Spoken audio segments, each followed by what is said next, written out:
Stay on the Zero, a talk by Avatar Adi Samraj. The following talk is a rare instance in which Avatar Adi describes phenomena that may appear after physical death. Although he does not discuss the transitional experience of the tunnel and the light in this talk, such phenomena are commonly described by individuals who have passed beyond the physical body. Yet, as Avatar Adida has said, even if we are drawn into the light at death, we do not have the capability to remain in such a sublime condition without profound realization. Thus, in the midst of discussing the conditional realms and states that might be experienced between human lifetimes, Avatar Adida Samraj always points us towards the fundamental matter of realizing the right position in the midst of experience. He says, there are all kinds of ways to exist after physical death. The typical report of people who have clinically died and then been resuscitated, or otherwise of people who have visited others through psychic means after death, is that they pass out of the physical, usually via a sudden rise above the physical body, and such that they see the body from above. Then they are aware of other people who lead them away from the scene. Initially, they experience a feeling of release, and they are happy that they are not trapped and that they have survived. They look at the body and even feel somewhat detached in viewing it. They might have some sort of review of memories of their life. Then shortly after the moment of physical death, they are met by other people, either relatives or just helpful people. Sometimes they may have a visionary experience of some archetypal being with whom they have a religious connection, who draws them sympathetically out of the realm of the earth, or just friends or dead relatives or other helpers.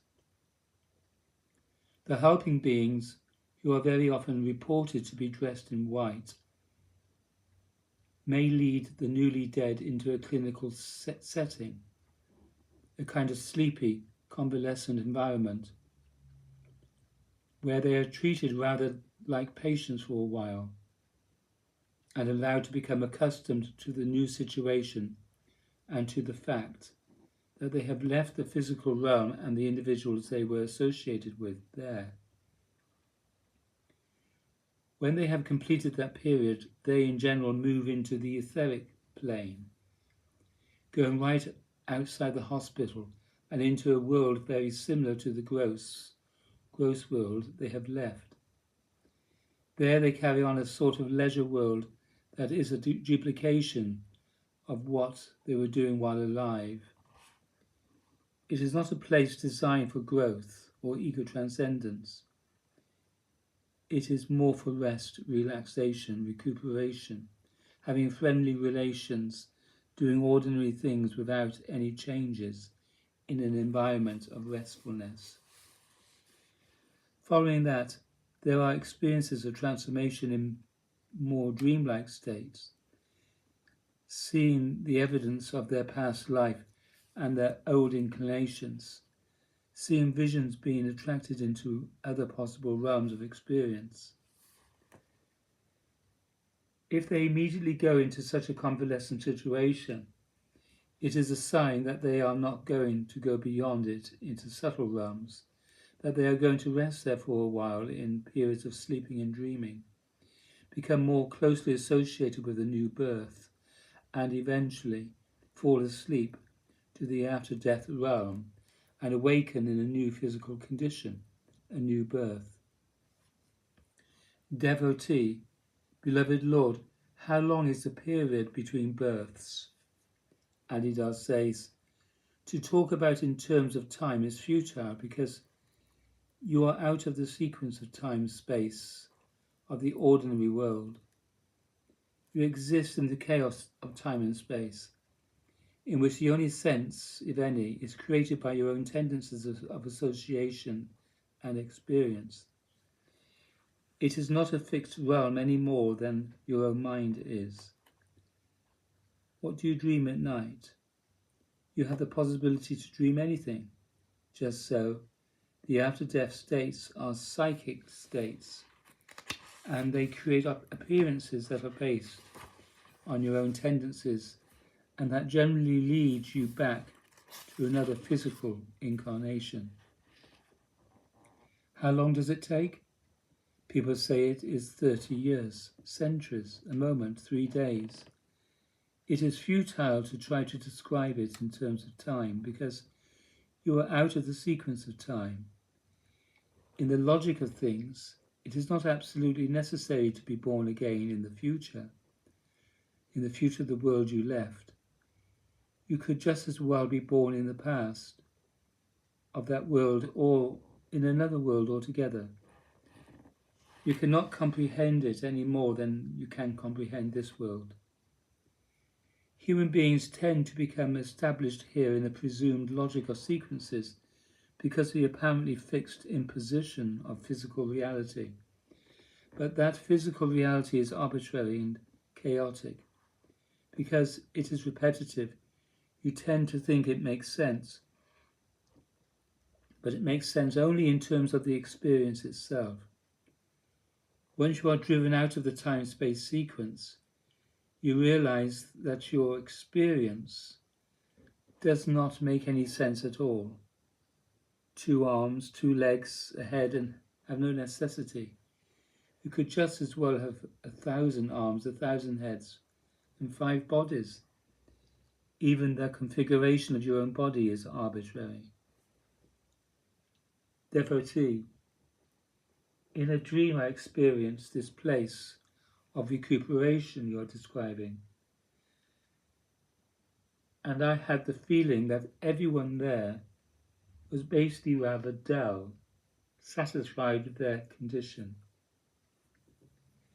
Adida, just as they were when they were alive. Yes, and that is what was disturbing to me. I saw the relationship between the way people were living there and the way people, including myself, live in the place I remembered. I could see that way of living as a passive relationship to you and to the entire possibility of spiritual life. And I could see what that passivity leads to. It was not a consoling state at all. It really bothered me quite a bit. Avatar Adidar Samraj. The purpose of such dreams is to show you just that, to give you a little distance from what you are tending to realize, from what your destiny is tending to become. Just like moments of insight while you are alive in the gross plane, when you suddenly get a feeling for the destiny you realize by acting through desire and habit. Most people live by tendency and they do not enjoy the capability of free-feeling attention, whereby they can cut through conditions that arise.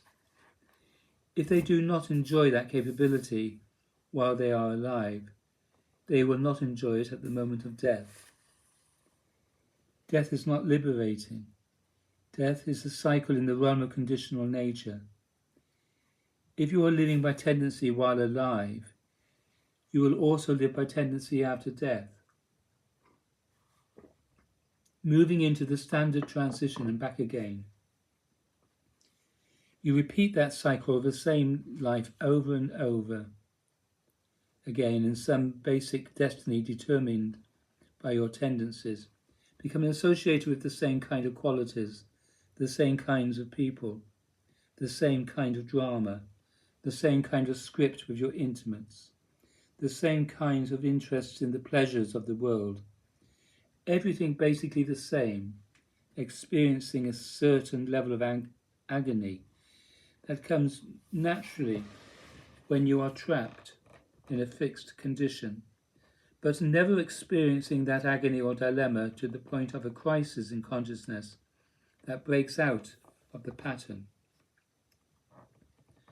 Spiritual life is not, in and of itself, about being able to experience many different levels of possibility, either in this world or beyond it. It is not about realizing the right position in the midst of experience, so that you can pass beyond the fixed impositions of experience, which are determined by the forces, by the focus of attention in certain functional levels.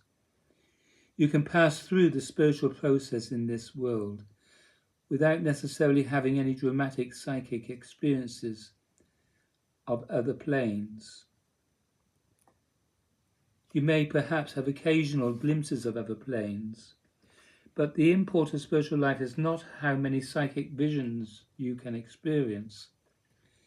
The disposition you realize in the gross plane enables you to transcend not only the lower imposition of the gross plane, but also the impositions of the subtler planes. Having realized that capability in meditation, you can pass through the limitations in the moment of death, in that great moment of change. You may be experiencing those limitations for the first time, at last, insofar as you can recall, but nevertheless, pass through them, pass right through them, pass right through that convalescent home. Just keep right on going. Stay on the zero. Go right down the thread of experience, the center line of experience, and pass through the phenomena that are tending to arise without fixing on any of them. You must enjoy that capability while you are alive, though, if it is going to be true of you also in death.